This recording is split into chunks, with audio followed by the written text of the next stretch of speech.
പ്രധാനമന്ത്രി നരേന്ദ്രമോദി തെരഞ്ഞെടുപ്പ് പ്രചാരണ യോഗങ്ങളിൽ പ്രസംഗിച്ചതുകൊണ്ട് കേരളത്തിൽ ബി.ജെ.പിയുടെ അവസ്ഥ മാറാൻ പോകുന്നില്ലെന്ന് പത്തനംതിട്ടയിലെ എൽ.ഡി.എഫ് സ്ഥാനാർത്ഥി ഡോക്ടർ തോമസ് ഐസക്. ബി.ജെ.പിയുടെ വോട്ട് ശതമാനം ഇക്കുറി കുത്തനെ കുറയും. റബ്ബർ കർഷകർക്കായി ഒരു വാചകം പോലും പ്രധാനമന്ത്രിക്ക് പറയാൻ കഴിയുന്നില്ലെന്നും തോമസ് ഐസക് റിപ്പോർട്ടറിനോട് പറഞ്ഞു.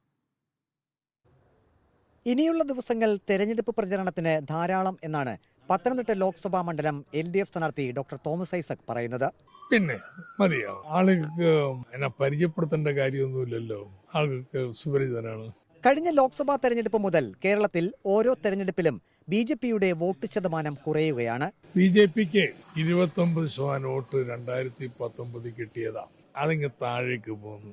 ലോക്കൽ ഗവൺമെന്റ് ഇലക്ഷനിൽ അത് ഏതാണ്ട് 18 കഴിഞ്ഞ നിയമസഭാ തെരഞ്ഞെടുപ്പിൽ അത് 16 ഈ തെരഞ്ഞെടുപ്പിൽ അത് 12 മോഡി വന്നുകൊണ്ടൊന്നും മാറാൻ പോണില്ല.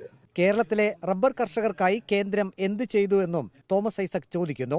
ഇത്രയും തകർച്ച നേരിടുന്ന റബ്ബറിന് എന്തെങ്കിലും ഒരു സഹായം ഈ കേന്ദ്രത്തിന് നൽകാൻ പറ്റുന്നുണ്ടോ? ഈ തെരഞ്ഞെടുപ്പ് വന്ന് പ്രസംഗിക്കുമ്പോൾ പോലും ഒരു വാചകം നല്ലതിനെ കുറിച്ച് പറയാനില്ലാത്ത പ്രധാനമന്ത്രി. അഭ്യസ്ത വിദ്യർക്ക് തൊഴിൽ നൽകുന്ന വിജ്ഞാൻ പത്തനംതിട്ട പദ്ധതിയുമായി മുന്നോട്ട് പോകും. യൂത്ത് കോൺഗ്രസിന്റെ എതിർപ്പ് വകവയ്ക്കുന്നില്ലെന്നും ഡോക്ടർ തോമസ് ഐസക് വ്യക്തമാക്കി.